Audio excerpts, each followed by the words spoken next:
ગુજરાતમાં આજે મધ્ય ગુજરાત અને દક્ષિણ ગુજરાતના જિલ્લાઓ માટે હવામાન ખાતા દ્વારા રેડ એલર્ટ આપવામાં આવ્યું છે।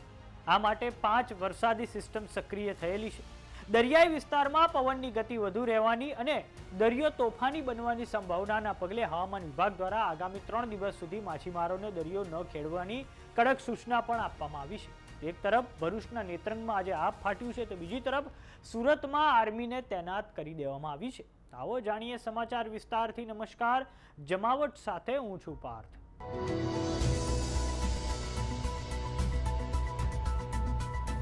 ગુજરાતમાં 31મી જુલાઈના રોજ 185 તાલુકાઓમાં વરસાદ નોંધાયો છે, જેમાં સૌથી વધુ વરસાદ અંબિકા અને ભરૂચના નેત્રંગમાં નોંધાયો છે, જ્યાં 11 ઇંચથી વધારે વરસાદ ખાબક્યો છે।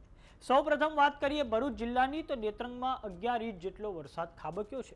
નેત્રંગમાં ભારે વરસાદના લીધે બલદવા અને પિંગોટ ડેમ ઓવરફ્લો થયા છે।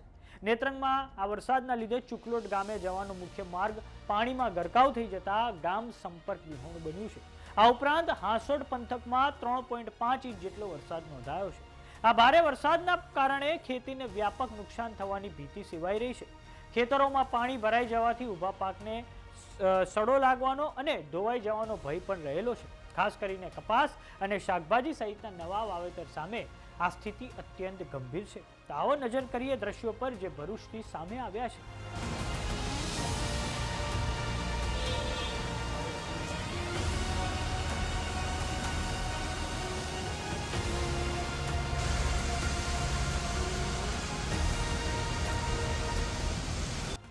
વાત કરીએ સુરતની તો સુરતમાં આજે હવામાન ખાતા દ્વારા રેડ એલર્ટ આપવામાં આવ્યું છે। સુરત શહેરમાં આજે 4 ઇંચ જેટલો વરસાદ નોંધાયો છે। ઉધના વિસ્તારમાં આવેલા નહેરુ નગર નજીકની સોસાયટીમાં લોકોના ઘરોમાં પાણી ઘૂસતા સ્થાનિકો મુશ્કેલીમાં મુકાઈ ગયા છે। આ ઉધના વિસ્તારમાં પાણી એટલે ભરાયું છે કેમ કે ખાડી ઓવરફ્લો થતા આ ખાડીનું પાણી રહેણાંક વિસ્તારોમાં લોકોના ઘરોમાં ઘૂસી ગયું હતું।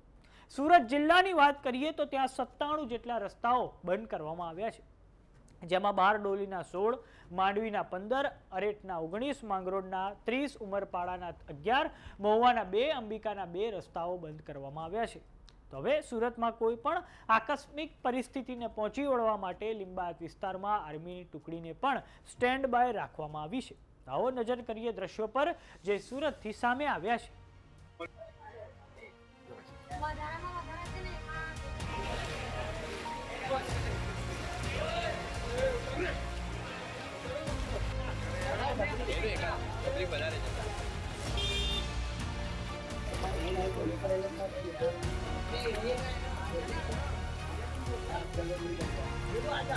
ये तो 25 साल से हम रह रहे तब से पानी भराता है। कहाँ तक पानी भरता है? ये घर में 2.5 से 3 फुट और अभी अगले रस्ते तो 8 फुट है। 1 घंटा बारिश गिरता भर जाता है। फिर बाद में लोगों को ना तकलीफ होती है, स्कूल में भागते इधर भागते उधर भागते, बाद में कोई सुविधा नहीं मिलती है लोगों को। 25 साल से हमारे को यही तकलीफ है कि घर भर जाता पर कोई आता नहीं, कोई चीज भी देते नहीं। कहाँ तक पानी भरता है? पर ये इतना हमारे सिर के ऊपर पानी रहता, अभी इतना हो गया, कमर इतना पानी हो गया, 1 घंटे में पूरा पानी भर जाता हमारा। बार का यही मसला, कोई आता नहीं हमारी तरफ, कोई नल कोई साफ करने भी नहीं आता, कोई ना कोई कुछ देने आता ना, कोई कुछ करता नहीं हमारी तरफ।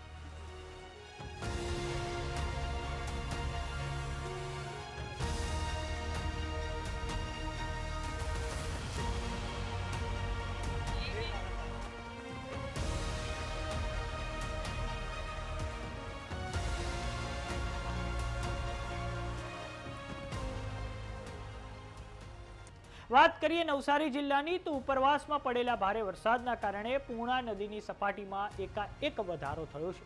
પૂર્ણા નદીની સપાટી 2 જ કલાકમાં 15 ફૂટ સુધી પહોંચી ગઈ છે, જેથી નવસારી જિલ્લાનું વહીવટી તંત્ર એલર્ટ પર થઈ ગયું છે। ગળદેવી, વાંસદા, જલાલપોર, ચીખલી તાલુકામાં ભારે વરસાદ પડ્યો છે। નવસારી શહેરમાં 4 ઇંચ જેટલો વરસાદ, જલાલપોરમાં 3.25 ઇંચ જેટલો વરસાદ અને ગળદેવીમાં 1.25 ઇંચ જેટલો વરસાદ નોંધાયો છે। આવો નજર કરીએ દ્રશ્યો પર જે નવસારીથી સામે આવ્યા છે।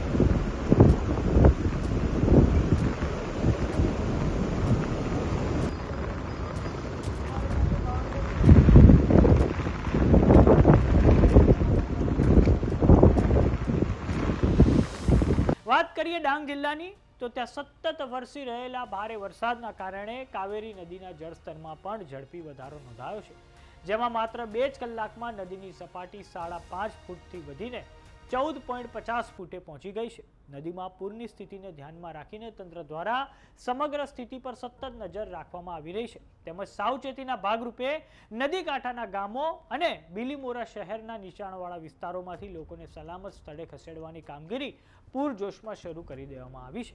આવો નજર કરીએ દ્રશ્યો પર જે ડાંગ જિલ્લાથી સામે આવ્યા છે.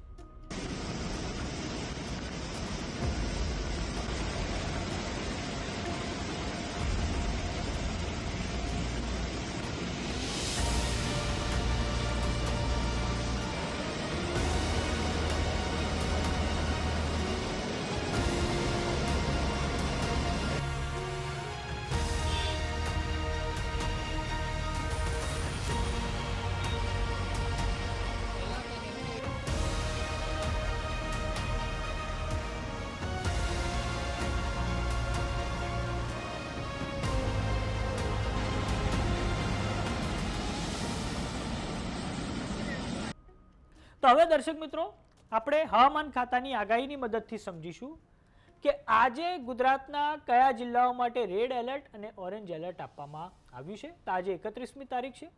તો નકશો જોઈ શકો છો કે જેમાં અમદાવાદ, ખેડા, આણંદ, વડોદરા, છોટાઉદેપુર, ભરૂચ, નર્મદા, સુરત, તાપી, નવસારી, ડાંગ, દમણ, દાદરાનગર હવેલી, વલસાડ, આ ઉપરાંત સૌરાષ્ટ્રમાં બોટાદ અને ભાવનગર માટે રેડ એલર્ટ આપવામાં આવ્યું છે. આ પછી વાત કરીએ ઓરેન્જ એલર્ટની તો કયા જિલ્લાઓ માટે ઓરેન્જ એલર્ટ આપવામાં આવ્યું છે. તો અમરેલી, રાજકોટ, સુરેન્દ્રનગર, ગાંધીનગર, પંચમહાલ અને દાહોદ માટે ઓરેન્જ એલર્ટ આપવામાં આવ્યું છે.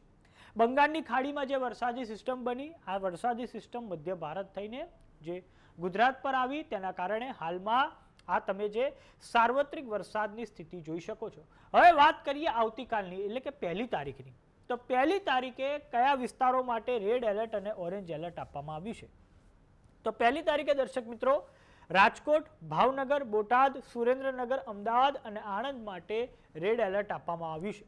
વાત કરીએ ઓરેન્જ એલર્ટની તો ઓરેન્જ એલર્ટમાં આવતીકાલે કચ્છ, મોરબી, વાવ-થરાદ, બનાસકાંઠા, પાટણ, મહેસાણા, સાબરકાંઠા, અરવલ્લી, ગાંધીનગર, ભરૂચ અને અમરેલીનો સમાવેશ થાય છે. આમ ઉત્તર ગુજરાતના જિલ્લાઓ માટે આવતીકાલ માટે ઓરેન્જ એલર્ટ આપવામાં આવ્યું છે. તો હાલમાં તમારા ગામ, શહેર અને તાલુકામાં કેવો વરસાદ પડ્યો છે અમને કોમેન્ટ બોક્સમાં લખીને જરૂર જણાવો. જો તમામને યુટ્યુબ પર જોઈ રહ્યા તો સબસ્ક્રાઇબ કરો, જો તમામને ફેસબુક પર જોઈ રહ્યા તો ફોલો કરો, વોટ્સએપ ચેનલને જોઈન કરવાનું ન ભૂલતા. નમસ્કાર.